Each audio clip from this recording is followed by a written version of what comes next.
Hello, नमस्ते, प्रणाम। हमारे पांडे लोकगीत चैनल में सभी भाई बहन का स्वागत है। मैं एक दर्द भरा सोहर गीत सुनाने चल रही हूँ, ननद भाभी का नोक-झोंक। कैसा लगेगा आप लोग कमेंट करके बताइएगा। आजकल ज्यादा सोहर लाचारी ज्यादा लोग सुना रहे हैं, गा रहे हैं। सबका गाना देखिए, क्योंकि इसमें सबको बच्चा हो रहा है। और कैसा लगेगा कमेंट करके बताइएगा। भैया के जन्म लाला नवा खबरिया बहिनी पावेली, खबरिया बहिनी पावेली हो। ए सासू हमरे त भइल भतीजवा नैहरवा हम जाइब हो। ए सासू हमरे त भइल भतीजवा नैहरवा हम जाइब हो। तुतहाऊ मोर बहुअरिया तयवरो से सब कुछ हो। तुतहाऊ तू ही मोरी बहुअरिया वरो से सब कुछ हो। ये बहुअर बीना बोलौले जानी जई यादर नाही होई। भौजी ताना मरी है न हो। ये बहुअर बीना बोलौले जानी जई यादर नाही होई है। भौजी ताना मरी है न हो।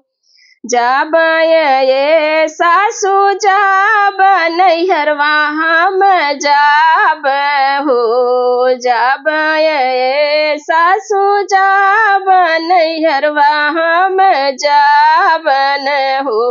सासू हमारे त जान में भतीजवा बधैया लेके जावन हो। ए सासू हमारे त जन में भतीजवा बधैया लेके जावन हो। सभ बीचे बैठ बापैयत बेटी पे नजर पड़े हो। सभ बीचे बैठ बापैत बेटी पे नजर पड़े हो। ए बहिनी मन ही मन खुश भइल की बेटी मोरी आई गईली हो। बहिनी मन ही मन खुशी भइल की बेटी मोरी आई गईली हो।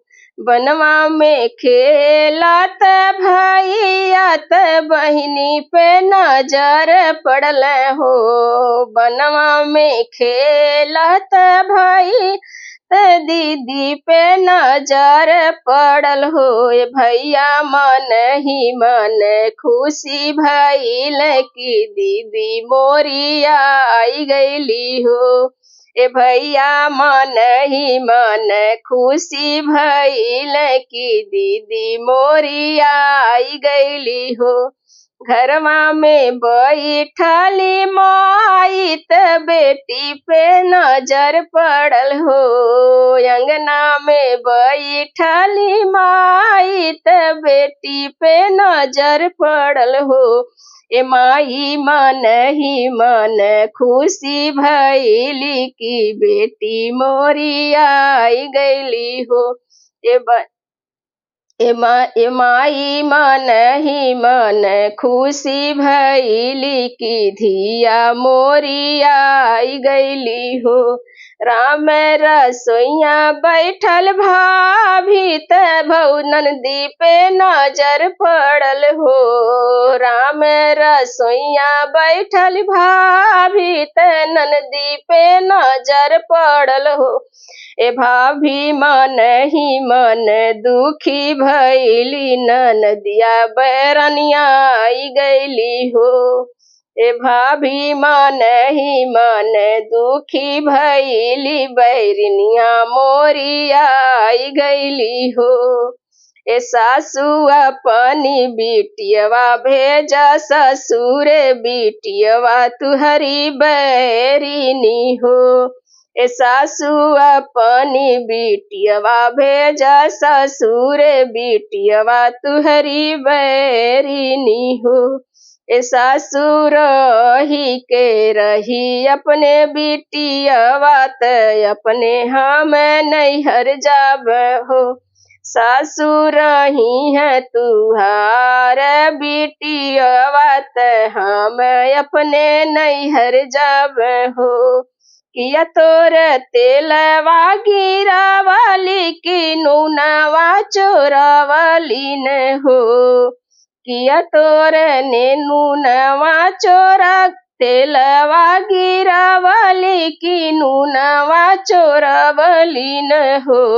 ए बहुअर कमाने करनवा बेटी बैरिन काहे तू ही नैहर जाबू हो।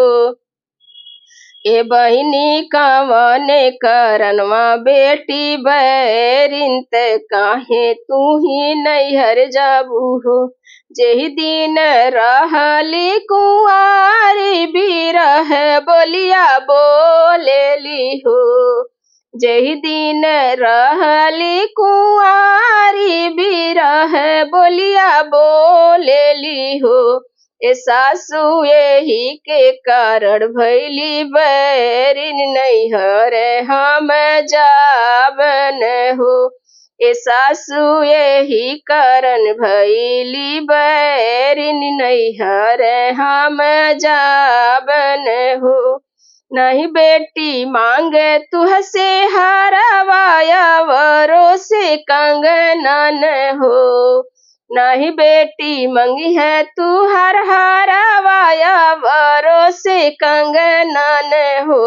ए बहुअर खुशी खुशी कजरा लगाई है सौरिया तू हर लिपी है न हो। ए बहुअर खुशी खुशी कजरा लगाई है सौरिया तुहरी लिपी है न हो।